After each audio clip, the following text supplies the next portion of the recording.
Mommy!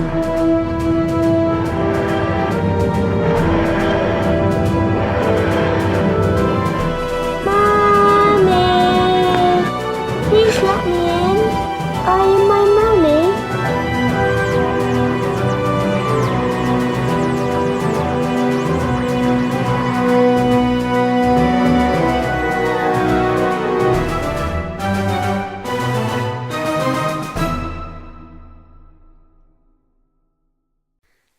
The Doctor, Nissan, Tegan and Adric land at Heathrow in 1666. A fact that Tegan is not best pleased with. However, such complaints are put on hold when they realise all is not right, with aggressive villagers, abandoned houses, and the Grim Reaper himself. To traverse this land, they team up with thespian turned highwayman Richard Mace. But little do they know that their every move is being watched and prepared for. Let's discuss The Visitation, written by Eric Saward, directed by Peter Moffat, and was first broadcast from the 15th to 23rd of February 1982. Hello, I am Nick. And I'm Conrad. And this is an Eyes of Harmony podcast review on The Visitation. Now, we have given poor Peter Davison a pretty hard time in terms of the episodes we reviewed in him so far. Like, The Awakening and Black Orchid are probably not the best ways to necessarily represent his era as a whole. But we're making up with that today. We're reviewing an actually good episode of his. Yeah, well, actually, I didn't go too harsh on Black Orchid. I think you went more harsh on that one. I really don't like that story. Honestly, I don't know, I just don't have... I think I was happy when I watched it, so I think in my memory it kind of came off as a good one. But I wasn't unhappy when I first watched it. I first watched it around here before we made it. Well, yeah. I just didn't like the episode. Yeah, well, the one guy who has a Peter Davison picture didn't agree with you. And it basically, at the end of his comment was, the story's a long, long way from being weak. 3 out of 10 person, go fuck yourself. So yeah, there we go. So we're here to represent Peter Davison in a good light today. Yes. With The Visitation, which is very solid. Well, very. I had no expectations other than you saying it's good. It's a good one. Yeah. They exceeded my expectations significantly. Like, this is a real hidden gem. Like, nobody talks about the story. Yeah, it's excellent. I really like it. It's usually on people's top Peter Davison stories to watch, but they never really go in on how good it actually is. Yeah. So the opening scene to start with is blooming good. With, like, you don't even see them once, you just see it shooting, good hot. It's quite a good introduction. Like, you're introduced to this, like, small family, and they just kind of start getting attacked. Like, and they fight off, like, try it fairly bravely and such, as it's kind of mentioned later. And like, it's just kind of a nice little introduction scene, I guess. Well, yeah.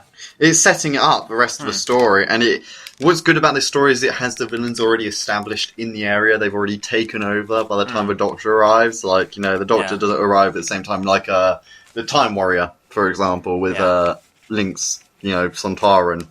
He comes out and he arrives at the same time. It's not like much time difference. So yeah, it's then we get some. They arrive. The general fight is pretty good, and they manage to stop one of the things with shooting them, and then we see the robot just coming in right at the end. Just design. And they're pretty nice designs, but a bit colourful, very colourful. A bit disco. Yeah. You can just imagine YMCA or but something. I can kind of see why, because they kind of reflect. I keep saying this, terror. It's different to kind of just say the. Oh, pteroleptals. Yeah. Yeah. Pteroleptals. Yeah, they kind of reflect them, because they kind of, especially when we see more of them later. Yeah, they are kind of colourful, like an I do love their design. I mean, the first time they're not even on screen; it's just the one in the chair. But his voice is really muffled because he's speaking away from the camera and is in this latex. But really impressed by the mouth moving of the latex. Oh, yeah. That was really cool. That's matches the work. So they're great. They're really good villains. But Yeah, so Then we get the scenes in the TARDIS. the opening scene is actually quite nice while them reflecting on what happened in Kinder or Kinda. Yeah. I still haven't seen that story, so I don't know how. Yeah, It's but I can pretty kind of hard understand. hitting that one. They're not too bad. The Kinder and Snake Dance ones. They're pretty good. But it's just quite nice how they kind of tie it all in, within the continuity and make it, in fact, it's that kind of that story kind of continue on to this story and how everybody's kind of liking this. Yeah. And Tegan is once again preparing to head back home.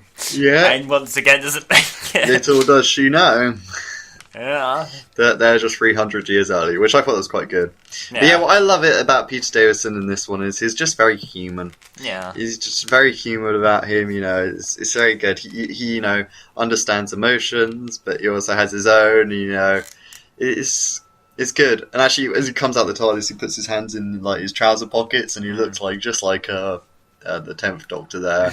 Like 10th Doctor stole Peter Davison's style. That's kind of what they taught Kind of saying, Crash. Time Crash. It is. They are literally kind of the same person, really. Yeah, just a lot one's of ways. more modern. Yeah.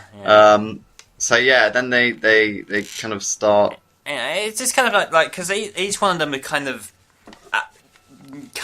each companion. I mean, is kind of at different stages of the Doctor. Adric's getting a bit more frustrated. Tegan's at the point of leaving. And this one's the only one who's kind of sort of okay though. It's kind of a bit more Yeah, I mean, this sounds the most helpful once again. Yes. See, the difference between Tegan and Adric, and the reason I like Tegan, and the reason I don't like Adric, is Adric thinks he's really smart, and he thinks he's really great, but he's not. He's just annoying. But at least Tegan admits that she's stupid, and she admits that she doesn't like it and everything. That's why I like Tegan a bit more. Yeah. She admits that stuff, while, Adric just, pain in the world of his own. Just, she's so over. Matthew Waterhouse goes a bit over the top at times. We'll get to some of those. We'll get to some of those. I have some things to talk about. So they get attacked by these villagers and escape, and then there's the highwayman, Richard Mace, who I quite enjoy him in this story. I generally, I have an issue with the fact that, he never really changes emotion. No, he's very much the same. But I do enjoy him at points in the story. He's quite eccentric in a bit, I do enjoy his performance generally, but it is at some moments it could be you could show a bit of a different emotion here or a bit of emotion there. It's just kind of always the same. It's always kind of But I do enjoy him in a lot of scenes, though, I have to say, definitely. Yeah. Oh, it's like when they're running away and Adric trips over. He literally trips over nothing, and it's like, why did it have to be Adric? Make it someone else, please. Just please, don't make him such a wimp that he already is. Why? It's like thing is he dies in Earthshock, which is really powerful, but nobody likes him. So it's like, oh no, Adric, oh god, what a guy. He was great, that guy. Oh no, not Adric. Oh.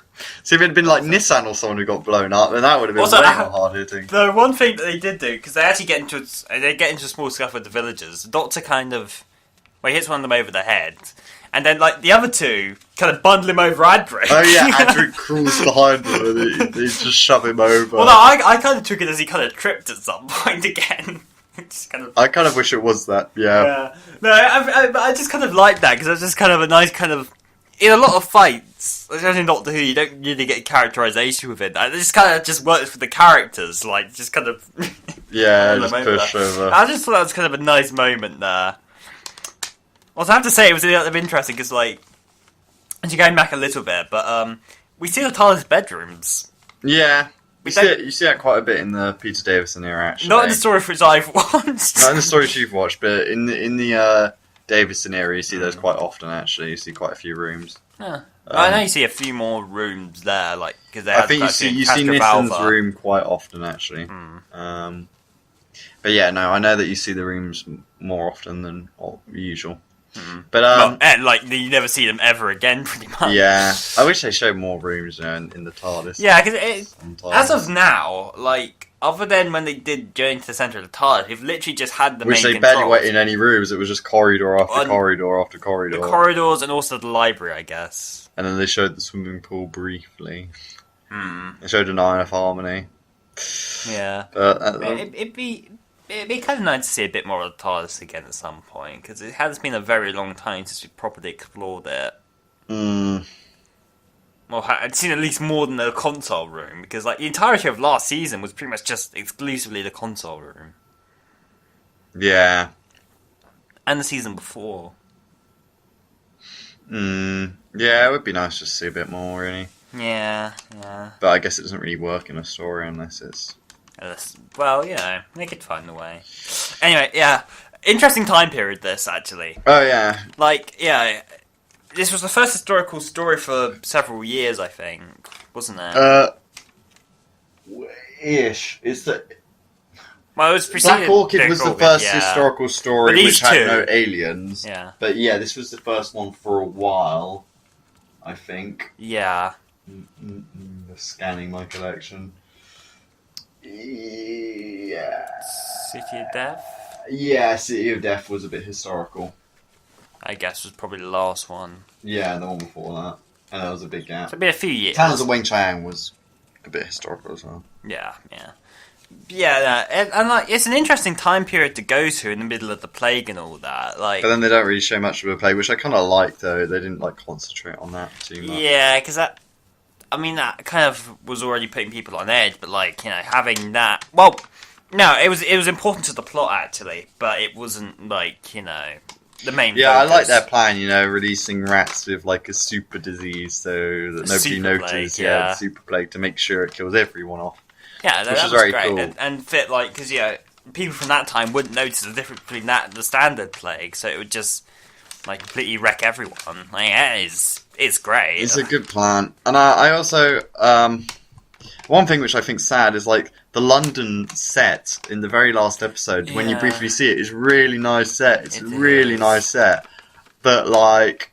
It's like on for 2 you only seconds. see it for, like, a few seconds, and that's it. And it's like, oh, right. Like, barely any of it's set in London. It's still kind of nice just to see the effort they do, even for the smaller bits. Yeah, like, it was a really nice bit. Yeah, definitely. So when it actually gets... And another thing I really do appreciate about this episode, and in some episodes you just kind of told the plot, or told this and that. This episode they're investigating. Like, this is we don't know anything. We're going to piece together what we've got. Why is there a battery here? Why is this green thing around the neck? Need to know anything. They as you go through the episodes, they piece together slowly what's happening.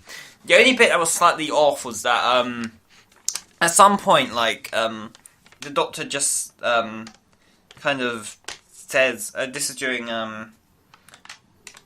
episode 2, and he just kind of knows the pterodactyls were there. Like, he hadn't really talked about it before.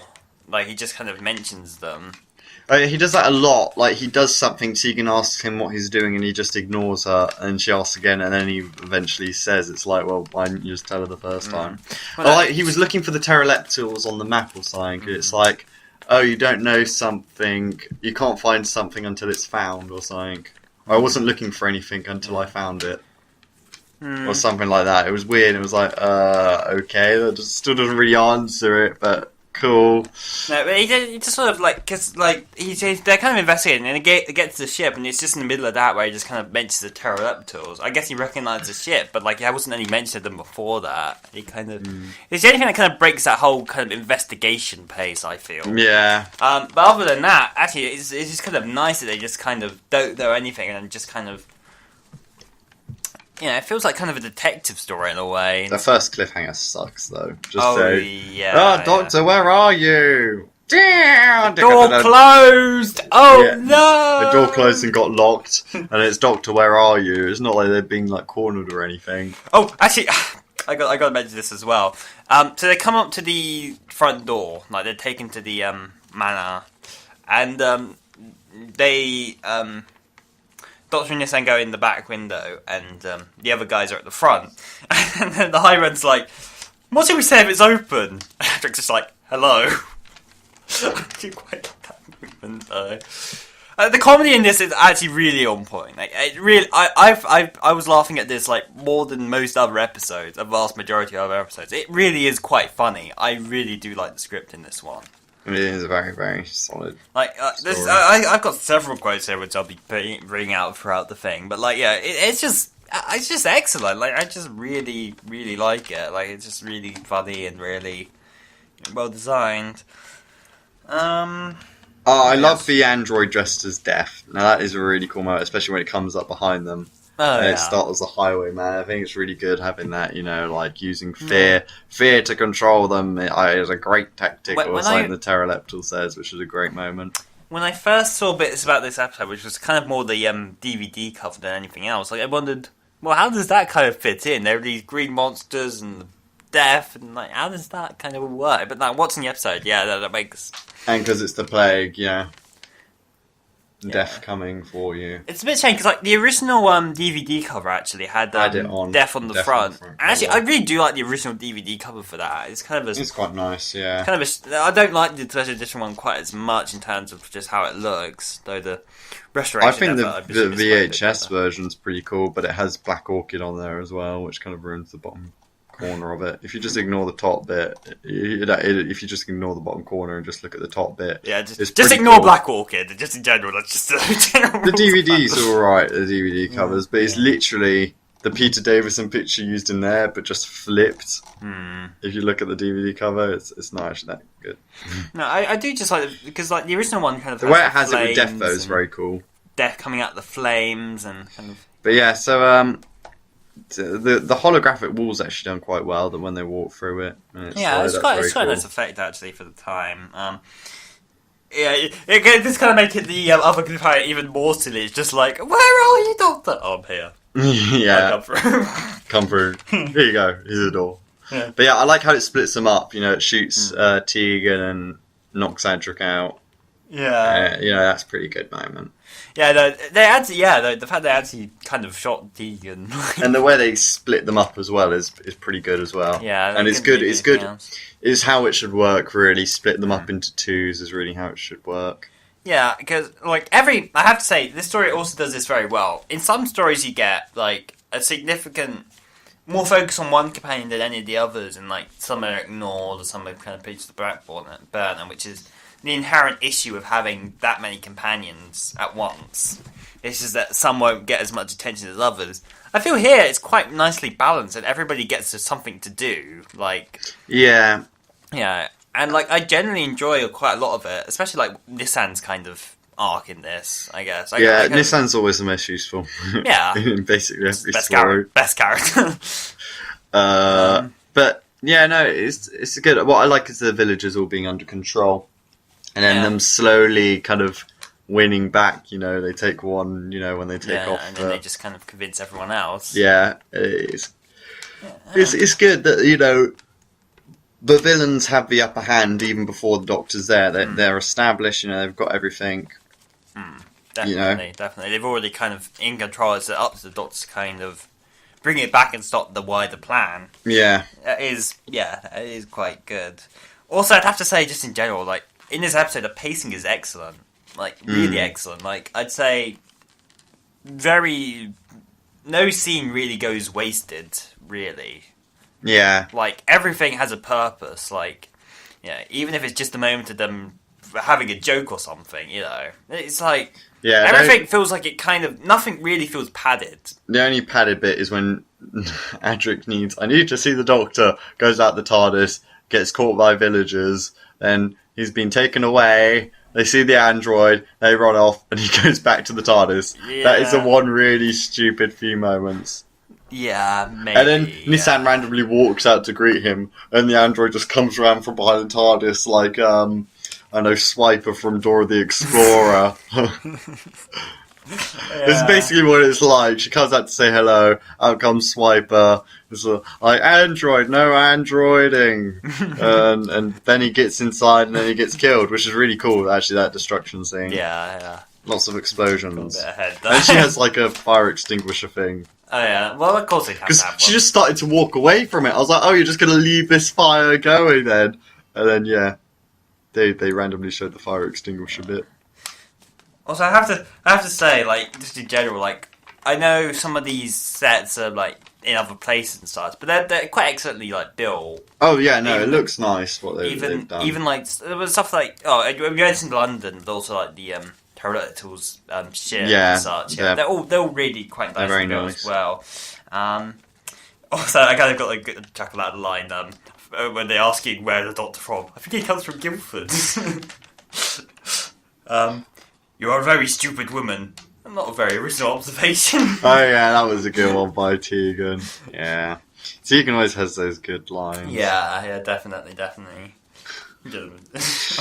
Yeah, but I mean, there's actually this interrogation scene in general is quite an entertaining scene. Like I put out that kind of quote, but the entire scene has just been kind of making fun of this pterodactyl, just kind of not really giving him the answers. Yeah, for a while. It's a great scene, that one, where they're just going back between each other. And it's good scedes, and I just enjoy the entire thing. And also just the I don't know because they split them up and all that, and Adric and Tegan are kind of interrogated, but the conversation between the Doctor and Nissan just as they're coming out and like they're trying to figure out what to do and to build the robot thing. It's just enjoyable scenes. It's just really good dialogue and all that, you know. They are great moments, and then at that point we finally see the pterodactyl on screen. Yeah, great moment, and it looks so good as well. They do look good. Even the tail bits, which is kind of it still looks. It's a very very good costume, and I wouldn't mind seeing a new adaptation of them. I'd be worried if they did too much CG on it. Yeah, I think you'd have to keep it mostly kind of similar because they're quite nice designs in themselves. Yeah. One thing I kind of forgot to mention actually. I did mention about how that we're kind of when they were separated and Tegan got shot and stuff. It was kind of a good way to split them up. But the Grim Reaper results just goes really slowly. It's like pew. Maybe it's got a charge. Pew. It was running out of battery. It's needed charging. It wasn't all that threatening when it was going so slowly. Then they have Tegan under control, and then the Doctor finally encounters the pterodactyl, and I love that scene. The scene between the Doctor and the pterodactyl, where it's like, I wanted to help you, and he tells him how he actually wants to help him, and he doesn't want to just send him back, but then he can't send him home because he's a fugitive, which then makes you go, oh right, so he's a bad version of them. Which makes you go, oh dear. Yeah, so then he doesn't want to take it. He doesn't want to go to another planet. Yeah. So he wants to take over this one. So he has motivations just in general. So yeah. Also, I'd have to say, because we get to oh yeah, sorry. They actually sorry, kind of jumped there. I kind of lost my placing there. No, they're in the spaceship, and then they get kind of attacked from outside, with the villagers and the arrow. And then I really like how they used the arrow to get out, because that was they just shot it. I just presumed that would leave it there, but no, they actually used it as a way to get out. I thought that was really quite smart, actually. I kind of like that, and they get out all that the back doors and all that. Then he kind of gets to recover the rest of it. Pretty much. Hang on. No, the cliffhanger. Actually, the cliffhanger at the end of part 2 is also very good as well. Which one was that one again? I can remember number 3 vividly, and I can remember number 2. I noted down that I liked it. Just can't remember what it is. Hang on. Was it they were being surrounded? No, it was something else. Hang on. Forced retreat. Survivor. Dr. Carr. Attacks. Oh no, they're about to get beheaded. That's it. Yes, that's it. They go into the barn. The barn, which actually it's pretty much the same. Well, it was the miller's place, but it's the exact same place as the barn from earlier. It's the exact same set. You can tell because they had the same ladder and the same high bit. That's one thing in terms of the set is that they just reused that one again. I mean, they kind of hid it a little bit, but I thought it was and then they kind of got surrounded with about to be beheaded and all that. That's pretty this. That was the best one out of all 3 for sure. Yeah, that one was good. And the guy comes in. But yeah, they destroy the sonic screwdriver. That's the big thing.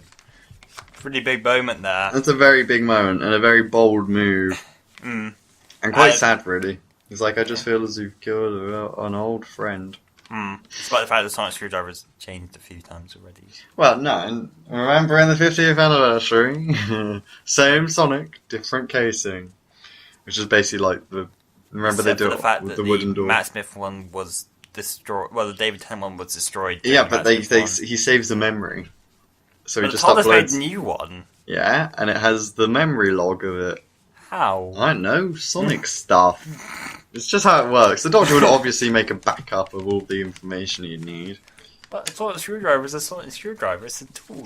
A tool which can, save. It's quite advanced tool. It's not like it's not like the David Moisery Next Doctor Sonic Screwdriver. It's a screwdriver and it makes a sound.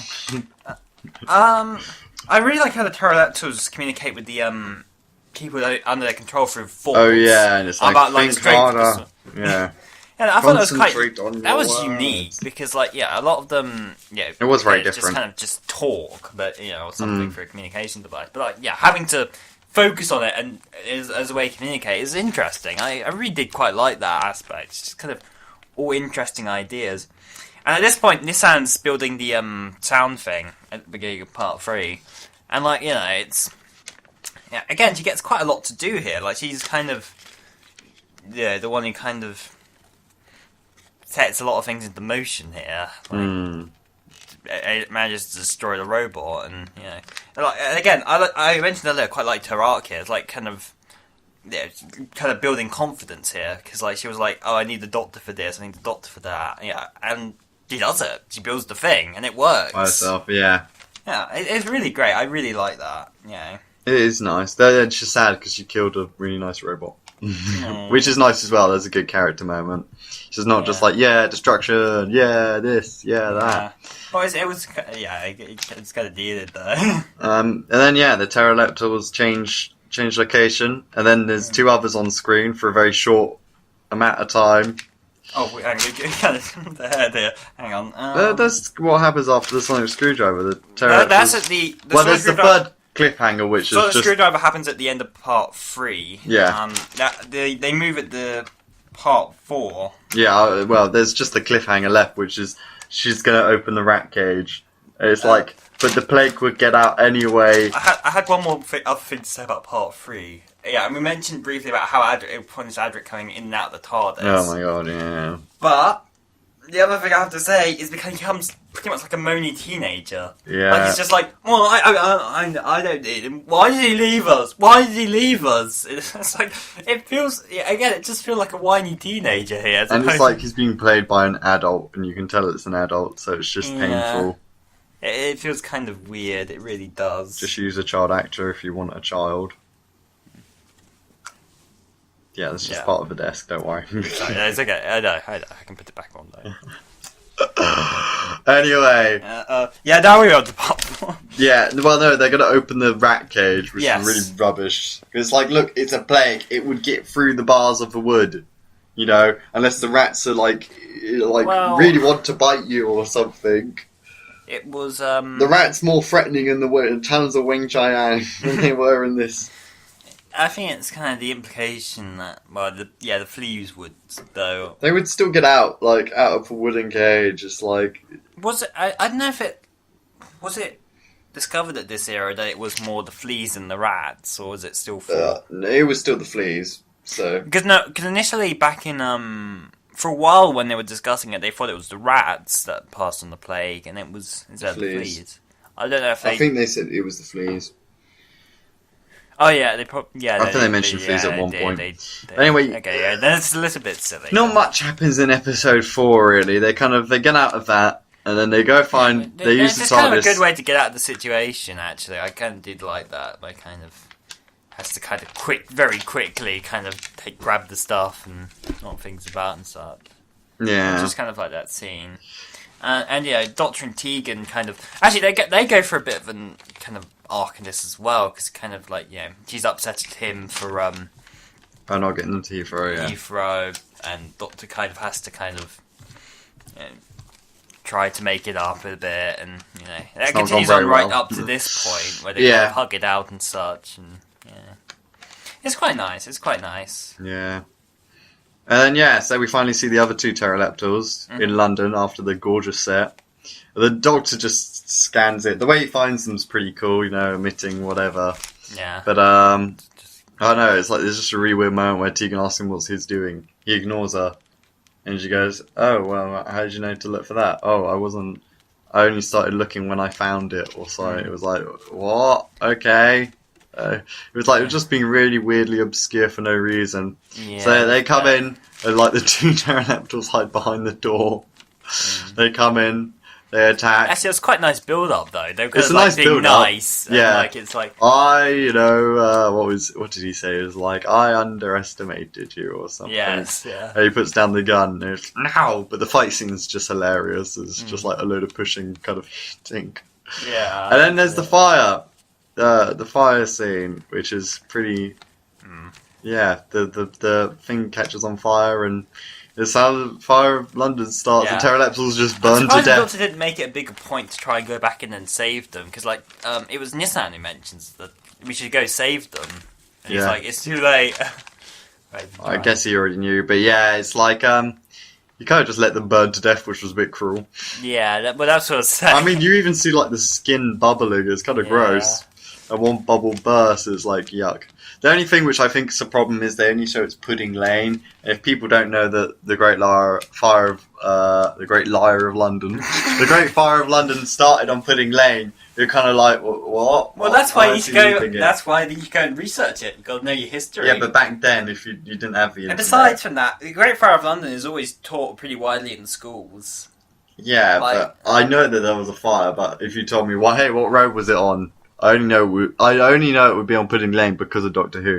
No, I knew it because of school. I remember being taught that at school and pretty Pudding heavily. Lane. Yeah. It started at Bakery in Pudding Lane. No, I remember it at Bakery. I just didn't remember it was Pudding Lane. No, I remember it was Pudding Lane. Oh, well, look at you. You did history, so there we go. Yeah, but we didn't cover that during GCSEs or anything. Yeah, I hadn't heard about that since I was year 5? Well, no, my school was obsessed with William the Conqueror. That's literally the only topic we covered. Well, because we covered the Tudors, the Egyptians. We did Tudors. We never did Egyptians, really. We did Romans, though, which was cool. That was one good bit. What did we do in year 6? It was Greeks. We did the Greeks. Yeah, you're pretty varied. Yeah. Lucky. But yeah, so that was that story. It kind of... they kind of stopped the pterodactyls a bit easily, just kind of, let's just burn them down. Yeah, well, it was fitting. It was fitting for the time. I really did like how they kind of... I'd like it when Doctor kind of explains, historical... yeah, they were the events. Yeah, there's a reason behind it, and this is why, as opposed to I kind of like that, because it makes them a bit special. And it kind of leaves an impact. That episode actually has an impact, as opposed to just, we go home at the end of the episode and nothing changes, and we never see any changes. Yeah, there's no more Sonic after this, Yeah. That's one big part from this story. No more Sonic. It is. It's in return to the movie. Yeah, it's a shame that's the point which everybody, when discusses this episode, that's the one thing everyone talks about. It's such a minor thing. The Sonic Screwdriver isn't really used in the story at all anyway. Yeah, I always get a bit confused on how he knew he had the Sonic device. It's drop the Sonic device. He didn't even see it, so I don't know why. There was a mention before that, actually. It mentioned it. I don't remember exactly the content, but it did mention it once before, and then when we saw them, him building the thing, it was... I don't know. But anyway, 3 good points then. Okay. I'll go first. Okay. So the setting was nice. The historical point hadn't been done before. It was done recently for a bit in, what was it, The Girl Who Waited. No, not Girl Who Waited. The Woman Who Lived. That's it. The Woman Who Lived. A bit. No, that's kind of... There was a cutscene actually where the Doctor was dressed as one of the plague birds after her children died, but it was a cutscene. Right. Well, that was really only weird for a to see, little though. bit, yeah. But I like that. I like the pterodactyls. They were kind of different, it was nice. One had a kind of half burnt face, which was pretty cool. And that was very good. And just the general story, their plan was very good. And Peter Davison was very enjoyable, so was Nissan and Tegan and the Highwayman, but not Adric. But apart from that, it was pretty solid. I like how the villagers were, also under control. And the villains had the upper ground to start with. They had the high ground. No. Don't try, Adric. Said Anakin. We've got the high ground. Oh, why did the Doctor leave us? Oh. And he trips over it. Instead of jumping up the hill, he just trips over there. It just falls in the lava. But we heal faster than you humans. And the twist was that the the controller in Earthshock is actually Adric. So yeah, from my perspective, the humor's really funny. Like that's one thing. Like I can't think of many other Doctor Who episodes which I've laughed so hard at. Really, like I've watched a lot of Doctor Who.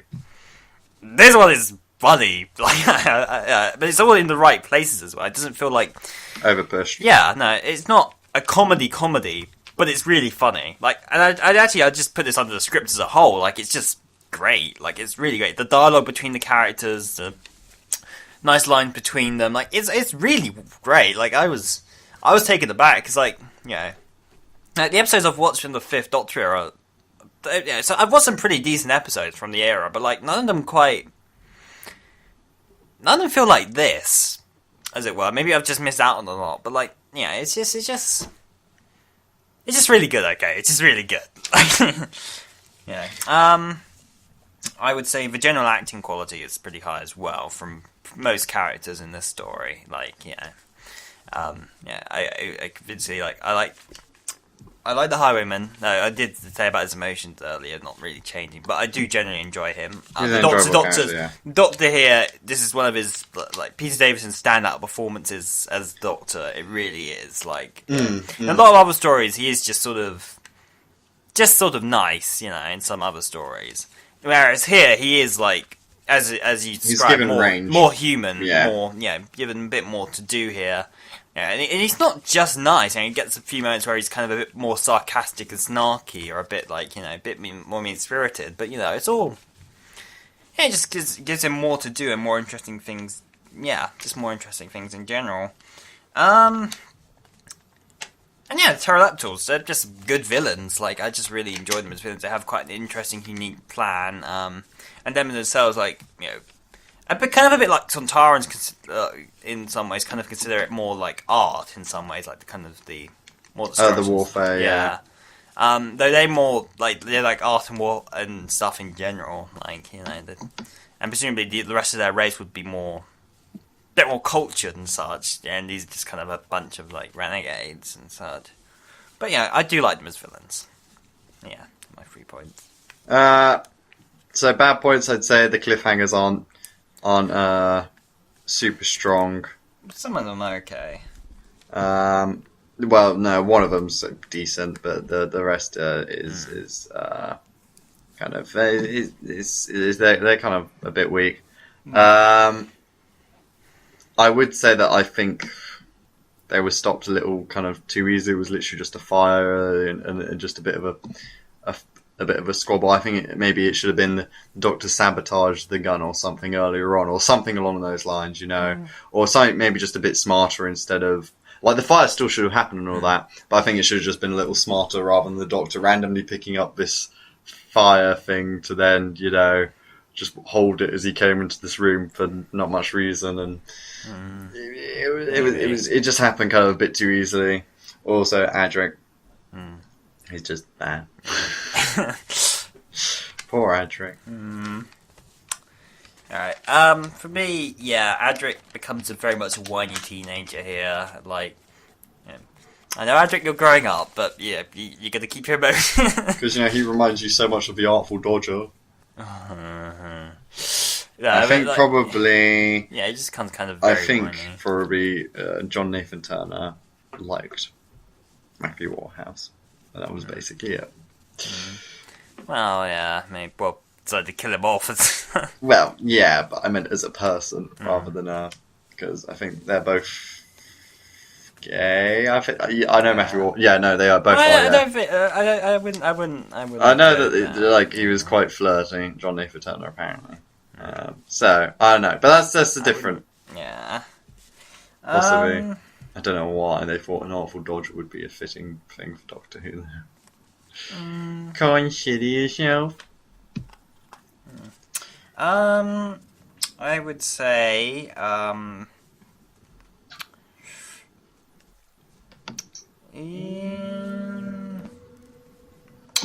say, yeah, well, at least the first cliffhanger, I'd say, is a kind of a negative point, because that was... Oh, Doctor, where are you? Scooby-Dooby-Doo. It's late. That's... The second one, I kind of understand. Second one's yeah, a decent. bit more, but the first one, yeah, that's pretty bad. And I'd say probably the I know this is a minor point comparatively, but the ghost, the death robot, not really.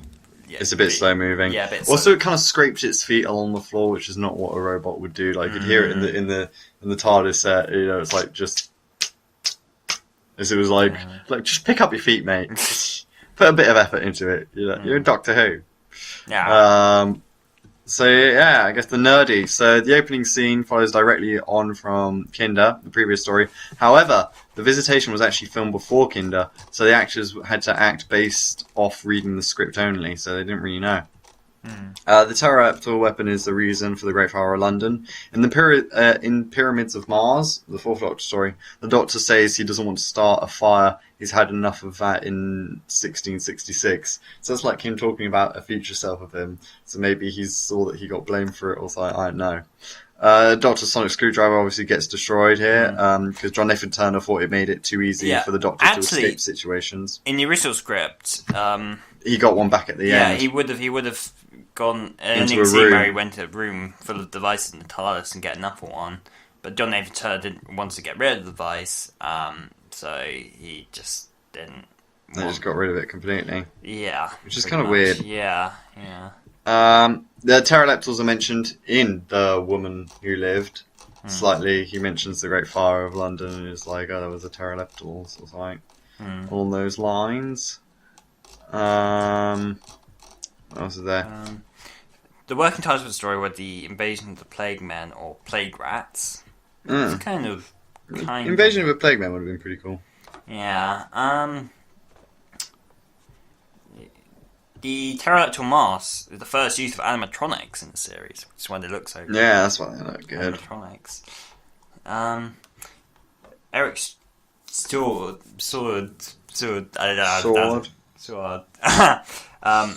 He called them pterodactyls. Attributes the name pterodactyls to the words territorial reptiles. That's pretty cool. That makes sense. And he made the character of Richard Mace, I remember the guy, for several radio plays on BBC Radio 4 in the 1970s. And he reused it for here. Cool. It's kind of interesting.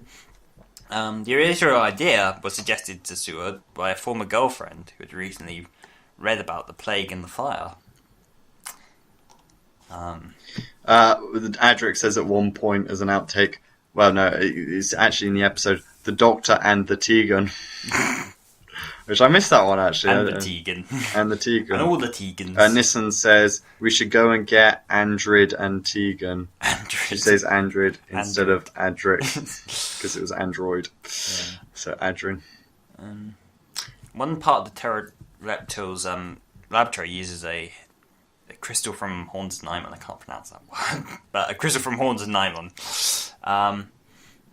And the director disliked the music for this episode, saying it was truncated chords. Yeah, no, actually that is another bad point. I forgot to mention that. Yeah, the music isn't that good. However, called the Kingsland, the director, his favourite director to work with. Yeah. During the first incarnation, the Doctor accidentally involved in burning of Rome as well. And so there's another fire the Doctor started. Yeah. He's burning things. When the Doctor is about to get beheaded, he goes, not again, which is lauding nearly having been beheaded in the Monarch's androids in to Doomsday. This is kind of fun. The Doctor had indicated that he'd be wrongly accused of starting the Great Fire in Pyramids of Mars. But actually, it hadn't happened yet. Yeah. That's cool. The Doctor references and encounters the pterodactyls again. In TV, The Awakening, The Time of a Doctor, The Big Bang. I'm pretty sure The Woman Who Lived he also references. That's kind of neat. There's in like some book, they had a visit to a fourth Doctor and Sarah Jane visited 1666 and were almost run over by a dressed figure in a car, which was supposed to be a pterodactyl being pursued. Ah, that's so cool. Yeah, that's really cool. Like not that. Yeah, the Master destroyed their home planet of Terraleptus in prose, The Dark Path. That's pretty cool. Yeah, that's kind of it. Yeah. So, conclusion. Alright. Do you want to go first? Yeah, why not? So yeah, this episode, really was surprising to me. I hadn't heard a lot about it other than just seeing pictures of it, and it's just kind of one that people just kind of seem to forget about. Yet, when I put on the story and started watching it, I was instantly, hooked. This is great stuff. Especially the dialogue. I was laughing. I was kind of enjoying the mystery and figuring out what was going on, and it all really works wonderfully. And the actors do a great job of playing this all off. It's just really good. The Pteroleptors are great villains, and have really interesting kind of different motivations for doing what they do as opposed to just heading back or anything. And all the build up and everything. Even from the opening scenes, seeing the explosion, fireworks, and with everything kind of falling down, and the siege with the robots, and and Death running around. It's just so good. In so many aspects. I know there's a few minor points, a few scenes with Adric and kind of moany, or the cliffhangers in the first episode specifically aren't the best, but comparatively, I have so many good things to say about this episode as opposed to negative. There's only a few smaller things. So for me, it gets a 9. It's really good. It really, really surprised me just how excellent the story was. Just in almost every aspect. That's out of 10, by the way. Huh? It's 9 out of 10, by the way. Well, that could be. Yeah. Because if it was at 1,000, that's a really low mark. It was 9 out of 1,000. It was awful. But the sonic screwdriver exploded, and it was my bay. Yeah, Sonic Bay. My conclusion, Nick's conclusion. The Visitation is one of the need-to-watch stories for the Fifth Doctor, and rightly so. Written with an explosive start, it sets up the story nicely. Having the pterodactyls already established means they have greater control over the playing field, which puts the Doctor and co on the back foot. They have more to overcome before they can defeat them. The Doctor and the very large crew are split up, because, they even had an extra guy with the Highwayman. There's 5 of them. Yeah. 5. Friggin' hell. They get split up early, which is when it's most effective. Once again, Adric just seems to end up doing the wrong things. Tegan gets a lot wrong, but at least she accepts it. Nissen is the most helpful, as always, and the Doctor is very much like the 10th Doctor in this one, or is the 10th Doctor very much like the 5th Doctor? We'll never know. Well, no, he's very much far more human and understanding, which for the classic era is very nice and sees and feels unique for the 1963 to the 1989 run. While the villains look great, they're not very threatening in their movement. They're a bit kind of clammy, but however, their plan is excellent, and using the android, a disco android at that, as the image of the Grim Reaper is excellent. Overall, people are right to say this is a must-watch. It doesn't reach the levels of Earthshock or Caves of Androzani, but is not too far away at all. I give a Visitation a 9 out of 10. Excellent stuff. Yeah. Great. Good sets. So tell us what you thought of A Visitation below.